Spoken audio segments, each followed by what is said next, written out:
You did what I'm saying. Good day. All hunters, I'm a counterfeit. Yeah, I wanted money, I couldn't enjoy class. Classic is a word that is thrown around in hip-hop discussions endlessly, spawning Stanmore after Stanmore, as people discuss whether certain albums are worthy of such a title. A common question is whether Rodeo, the debut commercial released by Travis Scott, is worthy of being deemed a classic. I can't define what a classic is, nor can anyone really define it, because it's much more of a personal feeling. But there have been various discussions about what defines a classic on popular hip-hop hubs like Kanye Tither, and there are common themes that people generally agree upon. For example, has the album influenced other artists, and has it changed the direction of the game? Secondly, has it received wide critical acclaim? These are just two of the go-to arguments for people when they discuss whether an album is a classic. After reading through various opinions on the criteria of what makes a classic, I've composed my own list of recurring themes and my own choices, and we will go through each of these in relation to Rodeo to see if we can come to a conclusion. Let me know if you guys enjoy this style of video. Also, let me know what you guys think of Rodeo and any other albums you would like to see me do this on. But enough talking and let's dive right in. Get that motherfucker, get him! Fuck him up! Fuck him up! Fuck him up!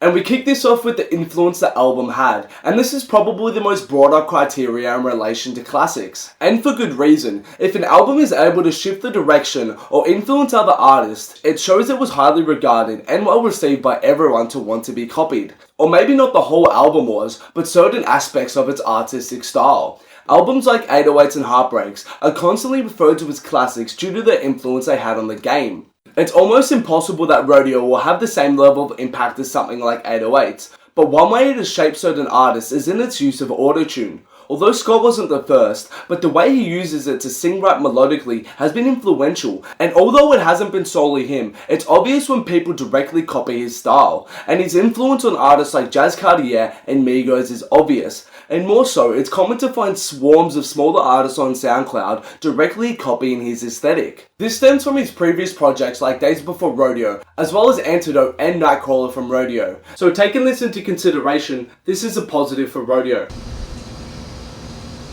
Belt. And secondly, we move on to another huge sticking point for people, whether the album will or whether the album has aged well over time. Albums like Illmatic are now pillars in hip-hop and have stood the test in time, and it's a testament to the artist's work on that album. If an album is able to transcend generations, it really speaks on the quality of work. This is the biggest downfall of albums that could be considered trap. Their sounds are often very one-dimensional and are stuck in the mindset of creating an album that will appeal right now. For example, listen to Dirty Sprite 1 from Future, which was only released 6 years ago and it's already beginning to show its age. However, Rodeo's sound is less stuck in the times of now, and although it could be considered trap, it really isn't. It definitely does have trap influences, but you can't really call an album trap when it leans so heavy in other sounds. For example, 90210 doesn't even sound like hip-hop until he starts his verse. This side is essentially an R&B tune, and songs like Piss on Your Grave, Apple Pie, Pornography, and Maria aren't really trap at all, and that's nearly half the album right there. I don't think Rodeo's sound is going to age quite as gracefully as something like Illmatic, but that's a feat few albums achieve. But it definitely isn't going to be outdated in 5, even say 10 years in my opinion, and this is another point for Rodeo. An album either being too long or simply having too many filler tracks is seen to be one of the worst traits an album can have, and is generally the go-to argument against the classic status of certain albums, for example Drake's Take Care. How about Rodeo? Does that overstay its welcome? Well, not really. At just over 1 hour, the length is fine in my opinion. But does it have fillers? That's a tough call, and I'm indecisive. On one hand, tracks like Wasted and Flying High, especially Wasted for me, are definitely weaker, but I do enjoy them, and I have friends who swear by them. And at least something like Flying High adds some much needed energy to carry out the back end of the album. And Wasted, well, to be honest, ever since I heard that Young Lean was originally meant to be on the track, instead of Juicy J, it affected my enjoyment of the song, as after Ghost Town I was so keen to hear the two collab again. So that's my personal issue with Wasted. Still, in saying that, 2 weaker tracks out of a total of 14 is not ideal, and this is a negative point for Rodeo. How you don't know, bro? Fader, Samsung, all that digital, Raise Auxiliary, new single, new single, new single, new single. A common idea that is brought up in the discussion of classics is whether the album was different, refreshing, and whether it was a fresh breath of air. Albums like Kanye's 808s and Heartbreaks were so unique and different for their time that it made them stand out and helped certify their classic status. Rodeo was definitely this in my opinion. Say what you want about Travis biting people, but in my opinion, on Rodeo he really came into his own and created some of the most unique and refreshing hip hop in a long time. Not saying that the whole album is revolutionary or anything like that, but as a whole for the new trap-influenced generation, it definitely was a new take on the genre. The production was laid and made for an epic and cinematic experience. As well as this, the way the songs developed and progressed, the likes of which had never really been seen within hip-hop before, made it stand out. This is a plus for Rodeo. Yeah, man, like Porn is like amazing. I think another important point to consider is the overall impact the album had on the storyline of the artist's career. For example, think of Kendrick and Good Kid, Mad City. That album really catapulted him to godlike status, and although he already had the respect of the underground, it really turned him into a mainstream hip-hop figurehead, and this era for Kendrick helped define that album as a classic. Rodeo was the culmination of everything for Travis. All the hype, all the cosigns, all the drama, and all the anticipation came to a head. And he proved he had what it takes to make a fleshed out body of work that translated to the mainstream. No longer was he a secret kept in the underground, where he was on the brink of crossing over. The era that came with and after this album cycle turned Scott into a mainstream star. Billboard hits, tours with Rihanna, tours with The Weeknd, and numerous big name features to say the least. Rodeo was a magnum opus of his career, and this is a massive point for Rodeo. Critical reception is quite naturally a massive sticking point for people and classic albums. When the classic status of albums like Good Kid, Mad City and Mad Villainy are discussed, the critical acclaim both of these received gets brought up without fail. It's a fair point to make, as it shows that albums are considered great in various aspects by people who are generally well informed on music. Although Rodeo got love from the busiest internet nerd himself, Anthony Fantano, on the whole the album wasn't received overly well by critics. However, this is not the defining point of a classic. For example, albums like Man on the Moon 1 and Man on the Moon 2 are widely considered classics, but neither of these albums received any sort of critical acclaim for the most part. However, I do think generally critical reception does help in the argument for a classic status, so this is a strike against Rodeo. No comment.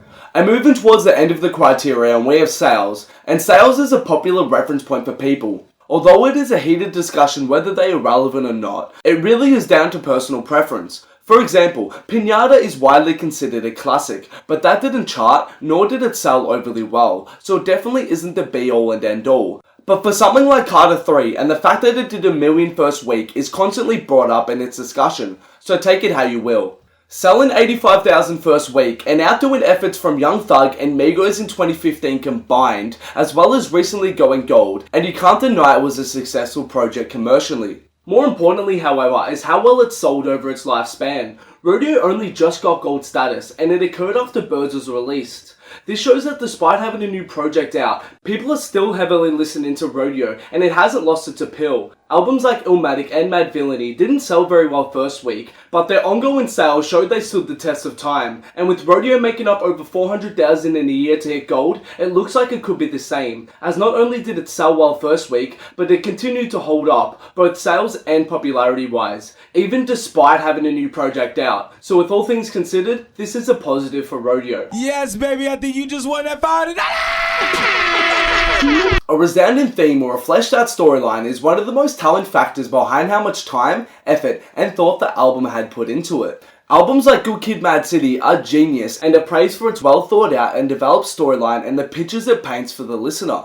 While Rodeo doesn't have a direct storyline like Good Kid, Mad City per se, it does have a theme of Travis Scott's rise to success, and is one that is built upon thanks to T.I.'s narration and a few story-theme based songs. Something to address firstly though, although albums like Dirty Sprite 2 can be said to have a theme, Future doesn't really do much with the theme, progress with the theme, or develop the theme and or storyline past its face value. So it's important to recognise when themes are simply present and when they have been developed and built upon. Although songs like Pornography, Oh My, 90210, Piss on Your Grave, Impossible, and Apple Pie aren't super lyrical, miracle, spiritual, imperial, or anything like that, they do help to shed light into who Scott is, his journey to where he is at, and the obstacles he has faced to get there. From his story of getting kicked out by his mum, living couch to couch on Oh My, to the uplifting apple pie that is very much an acceptance of his independence and him wanting to carve his own legacy. Certain tracks help to develop and push forth the storyline of Rodeo. Admittedly though, this theme is slightly disjointed and is loose at times, but just like any narrative, the more you listen and invest time, the more rewarding it is. And this is no different from Rodeo, a definite point for the album in my opinion. You're a fucking pro. I like you. You smart, you loyal. So there we go. That was my opinion on these criterias. But where does that leave us?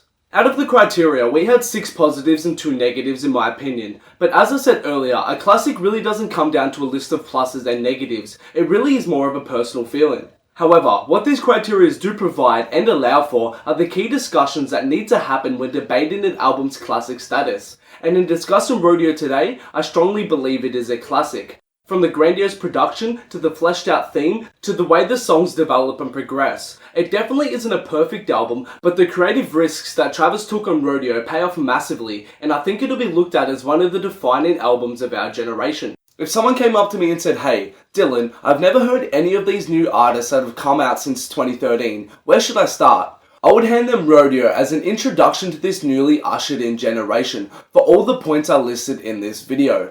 But hey, this is just my opinion. What did you guys think of the album? Do you think Rodeo is a classic? And what other albums would you guys like to see me do this style of video on? Let me know in the comments below. But that's all for this video for today. Thanks a lot for watching. Please like, subscribe, and follow me on all social medias for